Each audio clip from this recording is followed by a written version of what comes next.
Doc, recently nakita ko sa front page nila sa Philippine Star, President Duterte had to come out explicitly with a very strong statement just to tell people, huwag kayong matakot sa bakuna, get vaccinated again. And obviously, this all stems from the Dengvaxia controversy. A lot of people started to shy away. Bumagsak ang vaccination sa Pilipinas. Ano pong assessment nyo sa sitwasyon? And where are you? Where are we right now with regards to the vaccination of our people? And what That's can be a done? very, very big problem. The reason I'm running right now is because of Dengvaxia. Since 2015, a group of advocates, we looked at the study of Dengvaxia. We found out it was beneficial for children 9 years old and above. But it was there was a trend for harm for 9 years old, below 9. They get hospitalized more. So we were thinking maybe there's something wrong with the vaccine, but we were not sure.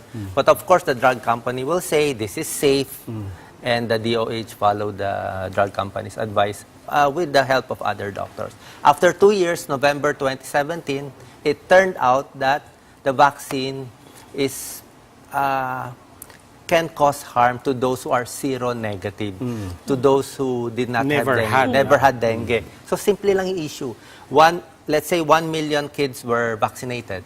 150,000 are seronegative, so they should not have been given the vaccine. So may possible harm dun sa 150,000. Although the harm may be small or large, may possible harm for severe dengue. But for the 850,000 who are seropositive, they have probable benefit also. So both sides are really correct. So if you ask me, is Dengvaxia bad or good? It's good for the 85%, but it's bad for the 15%.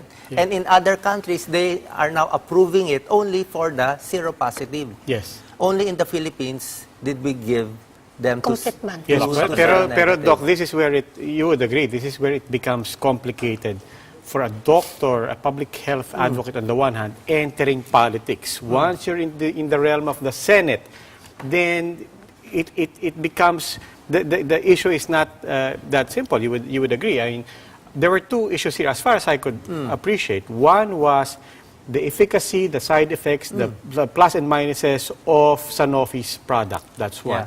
But the other issue was political, even bureaucratic, and the question of were protocols broken to the extent that we basically broke protocols and experimented with a vast number of people, more than was necessary, especially at that experimental stage.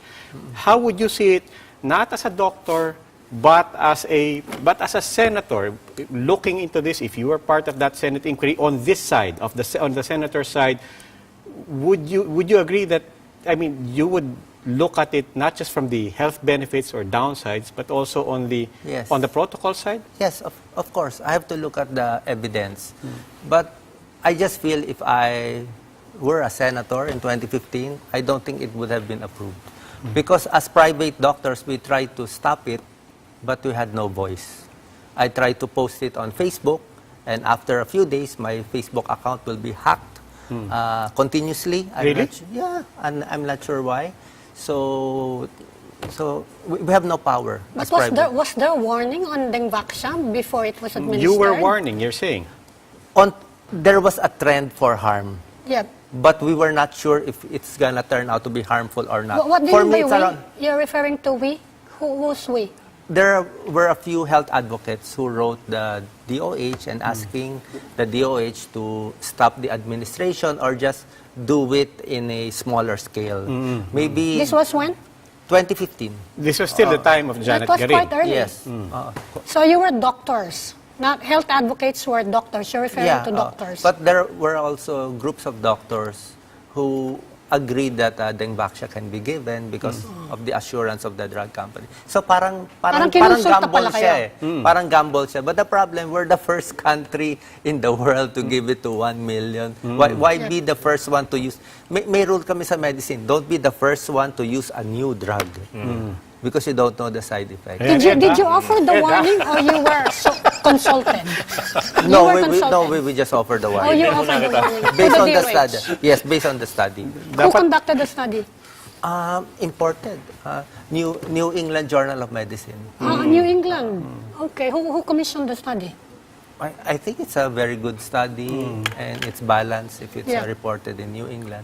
And it turned out, November 2017, there was harm, so it should not be given to seronegative kids. Well, Unfortunately, we gave it. in In Singapore, they're giving it to 12 years Yeah. old and above. There are Yes. there are two groups now Yes. trying to blame the fall Both- of vaccination both are on correct. this issue. Both on are the one correct. hand, Both are correct. yes, one group is saying, kayong nag-eksperimento, who broke protocol, kaya nawala ng tiwala. The other group is saying na hindi kasi kayo ang ingay-ingay niyo. Yan, natakot tuloy lahat ng tao sa vaccination. Where do you stand on that? Both are correct and both are also wrong, di ba? Dun for the POW side, they want to help the kids who died, 110. According to the Sanofi study, based on the numbers lang, it's around 10 to 15% will be possibly related to Dengvaxia. 10 to 15. Of the deaths. Of the 110. Okay. It's not zero, Yeah. as claimed by others. It's not 110. Maybe it's 10 to 15. The others have other comorbid conditions. Baka may lupus, baka may heart problem. This is also the same finding, the UPPGH finding. They said 3 out of 13 is possibly related to Dengvaxia. So medyo tama. I think doctors agree with Yeah, that. so it's not zero at hindi rin lahat. But is it statistically Yes, significant? there are those who claim it's zero because you cannot prove that Dengvaxia is the Yeah, cause. yeah. That's correct. But you cannot also say that Dengvaxia is not the cause of Yes. death. So And it- that it should be goes either way. troubling enough from a protocol standpoint. Correct. But of course, the doctor will say it's better not to talk about this, so people will not be afraid, so the vaccination rate will go up.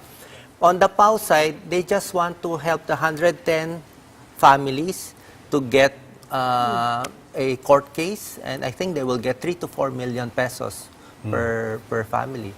So both are correct.